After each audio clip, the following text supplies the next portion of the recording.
Hey guys, sitting out here in Missouri, ended up just dispatching this coyote here. Had him in a foot trap. He's got a real pretty coat on him, and he should make a real nice fur. I probably can actually skin him out, get him tanned up, and probably just make almost a small little rug out of this guy. But I wanted to show you guys kind of what my setup is here in regards to how I run these or set up these coyote traps. Most of the time when I'm using there, and I'll show you actually some of the tools that I've got here. That may be a little bit better avenue to go. But these are my main tools right here. Is I got this little hammer right here, and then I've got my stake driver. And what I end up doing on most of, I usually just run just dirt hole sets. The coyotes that I've got this year have all produced off of a dirt hole set, and all you're doing there is, like on this instance, this is just a wide open field back in here, so I didn't really have any backing or anything. So right here, as you guys can see, there's a large dirt span right in through here, and what I've done is I've just dug it all up, made it real soft, and I actually put two dirt hole sets, one coming in from this way and then one coming in from that way, right in there. And then what I did is I actually made a mound from some of the excess dirt I had there just for a backing, and it worked out very well. I actually had my traps a little more offset than what I typically do. Most of the time, what I'll do is from my dirt hole set, so from that hole, what I'll use is I'll use my pinky to my thumb.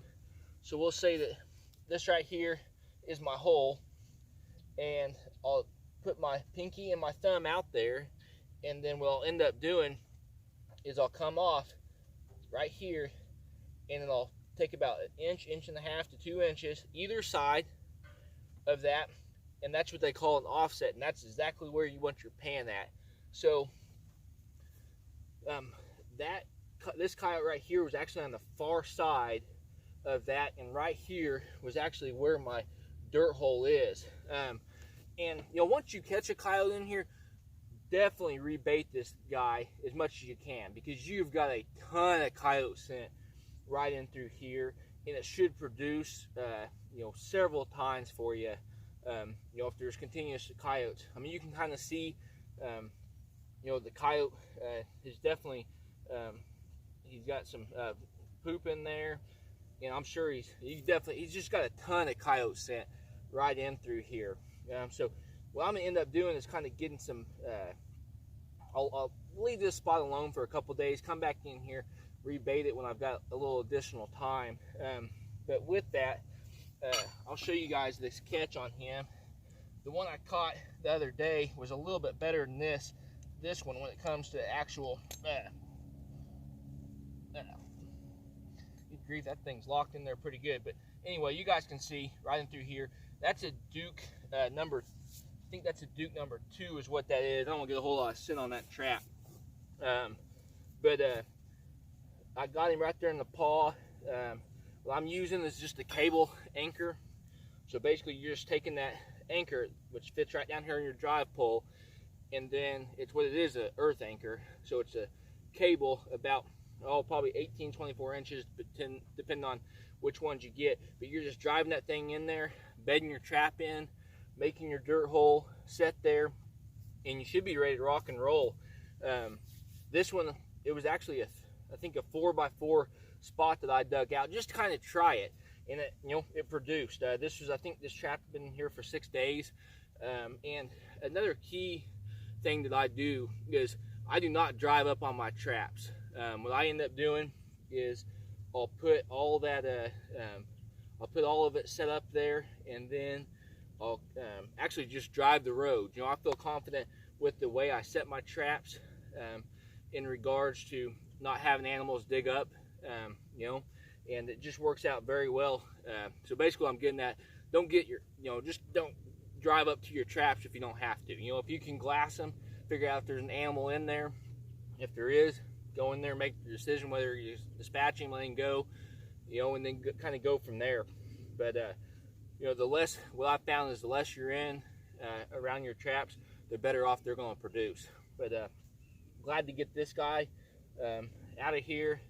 And then we actually had a Christmas coyote as well. That was it was a younger coyote, but real gorgeous coat. And all these coyotes have got great fur on them. There's several of them that got the mange that I've got on the K-Link cameras that probably hopefully run into them before too long. But the reason why we do a lot of the coyote trapping, raccoon trapping, is to keep our fawn and our turkey populations continuously growing. I've got several trail cam videos from last summer where we've had coyotes go back and forth, continuously. I mean, they know those fawns and those does are in there in some of these areas, and they just go back and forth. And I've got several videos of those coyotes moving back and forth, scent checking, and then I've got some videos of half of a fawn going in the coyote's mouth, and then the next video is the other half of it. And that's just devastating when it comes to your fawns. And then even the smaller coyotes, from when they have their coyotes this year, I've seen some 3 or 4 month old coyotes, or whatever it is, maybe they're 5-6 months, depending on when they actually have them, running our small turkeys back and forth, over the tree or on our ditches and back in our trees. And that's just no way to grow your turkey population either. So I'm not here to eliminate every single coyote out here. That's not my philosophy. I think that they're beautiful animals, they're here for a reason. But I do think you've got to do a little bit of management when it comes to keeping them under control, and that's with all predators and varmints. But I did want to show you guys that. Deer wise, still it's a great time to get out there. What I'd highly recommend is hunting in the mornings, and there's been a lot of really good deer activity this week on all the cameras that I've seen. And then in the evenings, isolate those food plots. There's still some mature bucks that are moving through, trying to scent check some doe. So that kind of tells me, it's not very often I see a lot of still running, activity.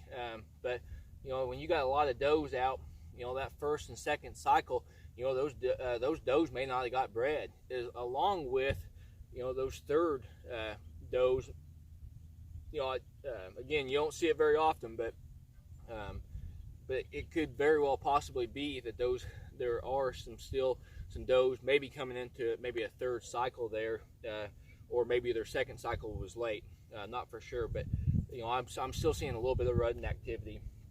But we'll continue to go down the trap line, set this thing up. But I did think it would be beneficial to kind of show you guys how I'm doing my trapping. Have several comments come back to me this week in regards to how I'm doing my coyote trapping and stuff, and I wanted to share that to you guys. I think it's beneficial for everybody to kind of learn. And if you guys got any ideas, inputs, strategies, I love to hear them. I know what works for me, but I'm not afraid to try other things. So hopefully you guys had a great Christmas getting out there in nature, and best of luck on your guys' upcoming hunt.